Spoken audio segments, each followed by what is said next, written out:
ये सवाल अच्छा पूछा गया पेपर में।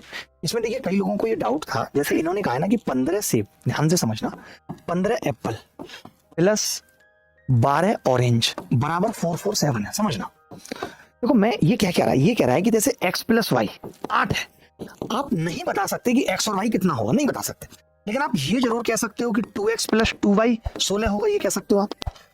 मैं आपसे कहूं कि क्या ऐसा हो सकता है 2x प्लस या माइनस 3y 18 हो, तो आप कहोगे हो सकता है, इसमें कोई बुरा नहीं है, ये भी हो सकता है। लेकिन मैं आपसे कहूं कि 3x प्लस 3y बराबर 25 है, तो आप गुस्सा हो जाओगे, ये नहीं हो सकता, क्योंकि 3 अट्ठे 24 हो सकता था, ये बिल्कुल गलत है। तो इसने यही पूछा है, ये देके कह रहा है ये सही है, ये सही है, ये क्या है, ये गलत है, बस इतनी सी बात थी। सवाल में आप देखो ध्यान से, ये कह रहा है इसमें कौन सी बात सही नहीं है।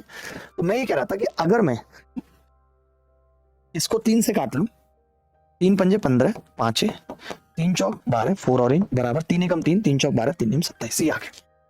आपने कहा 7 से गुणा करोगे तो 7 नीम 63, नहीं 3 से भाग किया है ना, ठीक है, सही था। 12 संतरे थे, 3 ये था, 3 पंजे 15, 3 चौक 12 और 3 एकम 3, 3 चौक 12, 3 नीम 27, ठीक है, 149।